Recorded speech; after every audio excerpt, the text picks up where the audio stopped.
Assalomu alaykum qadrli do'stlar. Demak, sizlar bilan yana Dispek Community. Demak, sizlar bilan bugungi darsimizda Glide'ning orqa qismida bir ikkita bo'limlarni qo'shishni ko'rib chiqamiz va bitta to-do list, ya'ni har kuni qilishimiz kerak bo'ladigan vazifalar yoki o'zimizga kerakli bo'ladigan kun davomida, hafta davomida yoki oy davomida qilishimiz kerak bo'lgan vazifalarni eslatib turish uchun yoki ularga kirish uchun osonroq bo'ladigan bir dasturni yasashni ko'rib chiqamiz. Demak, dastur yasashni boshladik. Fayzimiz bersin. Biz birinchi bo'lib data qismiga o'tib olamiz. Data qismidan bilamiz, o'tgan darsda o'tdik. Hamma ichki qismlarimiz quriladi. Biz yangi dastur ochganimizda doim bizda empty table, ya'ni bo'sh bitta jadval beriladi bizga va users qismi, ya'ni bizda foydalanuvchilarimiz qismi bo'ladi. Bu foydalanuvchilar qismi nima deydigan bo'lsangiz, bizning dasturimizga har doim kirganimizda setting qismi bor, ya'ni biz dasturimizni loginlik, ya'ni birorta odam registratsiya qiladigan shaklda qilsak bo'ladi. U holda bizda har bitta bizni dasturimizga registratsiya qilgan, ya'ni o'z emailini kiritgan odam bu yerda paydo bo'ladi va bu email orqali biz hamma dasturimiz foydalanuvchilarini ko'rib turishimiz mumkin bo'ladi va albatta ularni boshqarishimiz, ya'ni ularga qanday ekran ko'rinishini boshqarishimiz mumkin bo'ladi. Qanday ekran ko'rinishini boshqarish, masalan, Ozodbek Yusufjonov turibdi. Bu hozir kirganingizdayoq o'zingizda dasturingizga kirsangiz, o'zingiz dasturingizga o'zi hamma ma'lumotlarni o'zi to'ldirib qo'yadi. Bu tugmani yozadigan bo'lsangiz, viewing as, ya'ni tarjima qiladigan bo'lsak, qanday ko'rinyapti? Ozodbek Yusufjonovning ekranini ko'rsat degan buyruq beryapmiz biz. Agar birorta bizga maytga odam qo'shiladigan bo'lsa, masalan, aytaylik, Anvar degan odam qo'shilyapti. Anvar degan odam qo'shilyapti-da, uni emaili masalan anvar@gmail.com bo'lsa, bu yerda viewing as, mana viewing as Anvar qilsak ham bo'ladi. Ya'ni bizda mana ekranimiz, asosiy ekranimizda ko'rinadigan ma'lumotlar hammaga har xil bo'lishi ham mumkin bo'ladi. Masalan, bizni aytadigan bo'lsak, qandaydir do'kon uchun dastur yasadik deylik. Do'kon uchun yasagan odamimizda masalan ishchilari bor, o'zi direktor bor va ishchilar masalan kassiri. Kassiriga faqatgina kassa bo'limi va mahsulotlar bo'limi ko'rinishi kerak. Direktorga esa barcha hisobotlar, barcha kirim-chiqimlarning ro'yxati bo'lishi shart hisoblanadi. Shuni biz bu data qismidagi users qismi, ya'ni foydalanuvchilar qismi orqali biz mana bu yerda mana role, ya'ni birorta lavozimini qo'shib qo'yib turib, o'sha lavozim orqali biz dasturimizni boshqarishimiz mumkin bo'ladi. Tushunarli bo'lgan bo'lsa, demak, yana biz rasm qo'ysak bo'ladi. Bu ixtiyoriy hisoblanadi.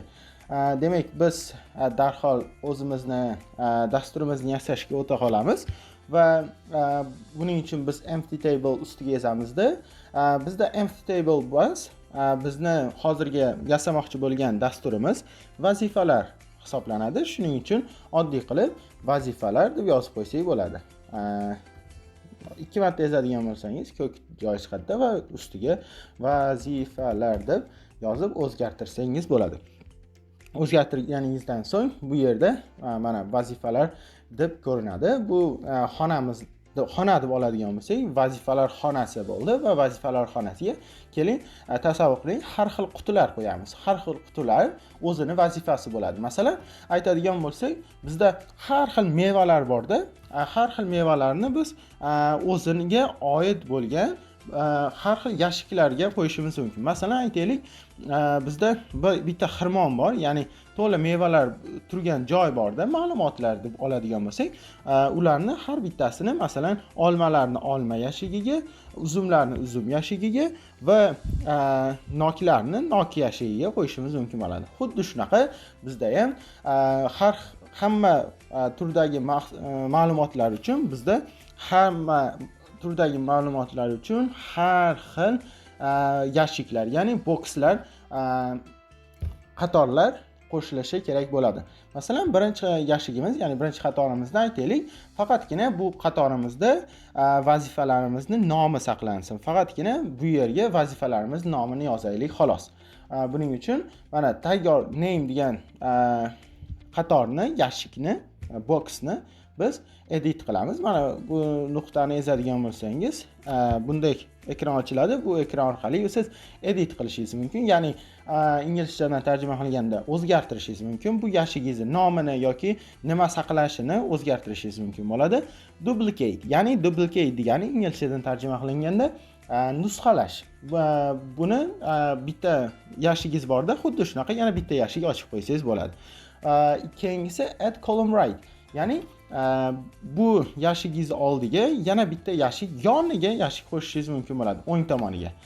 Bu qachon asqotadi? Bizda ko'pgina ma'lumot bo'lib ketganda, lekin bizga birorta ma'lumot, birorta yashikni oldida yashik kerak bo'ladigan bo'lsa, xuddi shu joyda biz bu yerdan yangi yashik qo'shmaymizda, bu yerda oldiga qo'shib qo'ysak bo'ladi.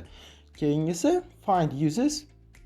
Bu degani bu qatorimiz, ya'ni bu yashigimiz qayerlarda ishlatilgan, shuni axtarib topib berishi mumkin bo'ladi. Va make row owner, ya'ni bu yashiklarni egasi qilib qo'yish kerak. Bu unchalik hozirda kerak bo'lmaydi sizga. Hide column, ya'ni bu yashigimizni biz keyin bekitib qo'yishimiz ham mumkin bo'ladi. Va delete, ya'ni delete. Bu yashigimizni umuman o'chirib tashlasak bo'ladi. Masalan, noto'g'ri qo'yib qo'ygan bo'lishimiz mumkin yoki bizga kerak bo'lmasligi mumkin bu yashigimiz. Shu holatda biz delete qilib yuborishimiz mumkin bo'ladi. Hozirgi holatimizda biz edit qilishimiz kerak. Ya'ni bu yashigimizni o'zgartirishimiz kerak bo'ladi. Buning uchun edit ezamiz va ko'rib turganingizdek shunday ekran ochiladi. Shu ekranni endi edit qilamiz. Birinchi yashigimizni nomlab olamiz. Yashigimizning nomi hozir aytib o'tdim. Bu vazifalar dasturi bo'ladi va birinchi yashigimiz albatta bizda vazifalarning nomini saqlash kerak bo'ladi. Xo'p, yozib olamiz. Vazifalar nomi deb yozib olamizda va bizda asosiy joyi bor. Type, ya'ni bu yashigimiz nimalarni saqlaydi? Nimalarni saqlaydi degan, qanday turdagi ma'lumotlarni saqlaydi degan belgi bor. Ya'ni bu yerdan tanlab olishimiz mumkin bo'ladi. Bu yerda bizda basic oldin qo'shilgan bo'lsa yoki bir marta qo'shganingizdan keyin siz faqatgina basic kolumnlarni, ya'ni basic oddiy bo'lgan funksiyalarni berishingiz mumkin bo'ladi. Bu yerdan yangi qo'shadigan bo'lsangiz, ko'proq funksiyalarni berishingiz mumkin bo'ladi. Keyingisi, birinchi tekstga to'xtaladigan bo'lsak, tekstda faqatgina yozuvlar yoki qanaqadir bizga kerakli bo'ladigan matnlarni yozib olishimiz mumkin bo'ladi. Va matn, masalan, aytaylik, matn bilan sonni nima farqi bor deydigan bo'lsangiz, bizda masalan tekstda faqatgina matnlar saqlanadi, lekin matnlarning ichiga sonlar ham kirib ketishi mumkin. Masalan, 15 ta, 20 ta qanaqadir mahsulot yoki 20 ta olma, 10 ta nok degan ma'lumotlarimizni ham tekstga yozishimiz mumkin, lekin numberni o'z o'rni bor va buni keyingi darslarimizda ko'rib chiqishimiz mumkin bo'ladi. Birinchi hozir tekstni tanlab olamiz va save qilib olamiz. Xo'p, mana save qilganimizdan so'ng bizda vazifalar nomi deb saqlanadi. Endi ikkinchisi, bizda kelinglar, vazifa nomini yoniga masalan aytaylik vazifa qo'shyapmiz. Xo'p, vazifamizning nomi masalan birinchi dars bo'lsin. Birinchi dars, vazifamizning nomi birinchi dars. Bu nimaligini tushunmaymiz, lekin bizda vazifa nomi qancha qisqaroq bo'lsa, shuncha yaxshiroq bo'ladi. Bizda katta matnlardan ko'ra kichkinaroq matnda ekranda ko'rsatganimiz foydalanuvchi uchun osonroq bo'ladi. Va uni oldiga biz description, ya'ni bu vazifamizni tavsifi, nima haqidaligi, nima qilishimiz kerakligini yozib olishimiz mumkin bo'ladi. Buning uchun biz keyingi qatorimizdan keyingi yashigimizni o'zgartirib olamiz. Keyingi yashigimiz edit qilamizda va bu yerga vazifa tavsifi deb yozib olamiz. va bu ma'lumot bu yerda qanday ma'lumot saqlanadi degan joyga biz albatta matn tekst turini tanlab olamiz. Chunki bu yerda biz nima qilishimiz kerakligini yozamiz. Qanaqadir arifmetika hisoblamaymiz yoki boshqa qanaqadir ma'lumotlar qilinmaydi, faqatgina matnlar saqlanadi. Save qilib olamiz. Xo'p, save qilib oldik. Masalan, biz endi aytamiz birinchi darsni nimaligi haqida bu yerga yozyapmiz. Masalan, hozirgi dasturimiz masalan vazifalar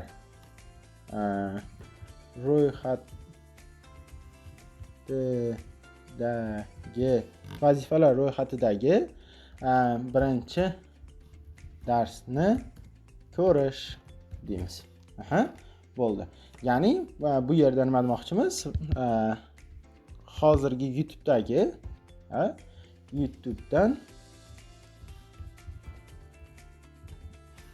YouTube'dan birinchi dars deb qo'yamiz. Dars. Ya'ni YouTube'dagi birinchi darsni ko'rish hisoblanadi. Xo'p, demak, ikkinchi qatorimiz tayyor bo'ldi.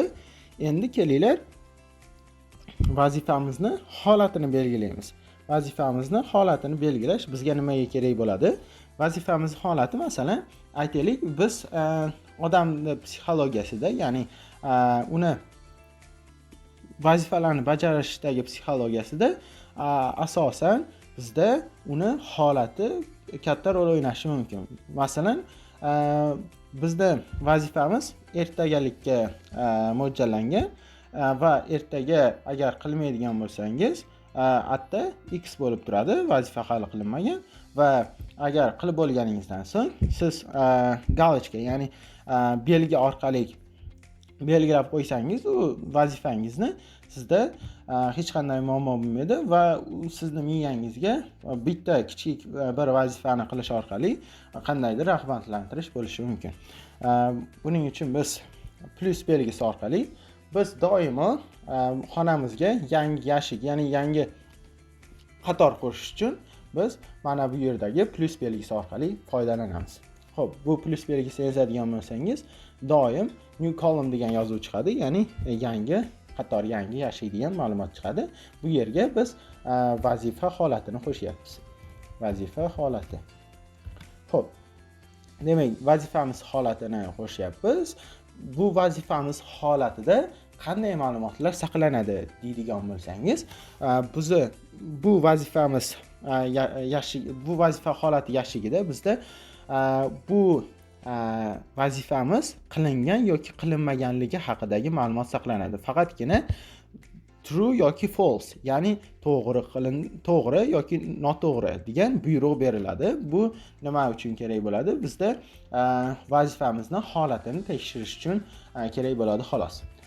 Buning uchun biz bu yerdan mana basic, ya'ni oddiy funksiyalardan biz boolean, ya'ni to'g'ri yoki noto'g'ri belgisini avtomatik ravishda chiqarib beradigan bizga bu funksiyani chaqiramiz. Boolean ezamizda va save qilib olamiz. Xo'p. Save qilib oladigan bo'lsangiz, mana bu yerda ko'rib turganingizdek, bunday to'rtburchak chiqib qoladi. Buni ichiga ezadigan bo'lsangiz, mana belgilandi, ya'ni bu vazifa qilindi degan sizga ko'rsatib turadi va buni ezib qo'yadigan bo'lsangiz, bu false belgisini beradi, ya'ni bu vazifa hali qilinmadi degan belgini anglatadi. Bugungi darsimiz uchun shular edi. Keyingi darslarimizda sizlar bilan vazifalarimizga ro'yxatlar qo'shish va ko'plab boshqa basic columnga oid, ya'ni oddiy funksiyalarni ko'rib chiqishni davom ettiramiz. E'tiboringiz uchun rahmat.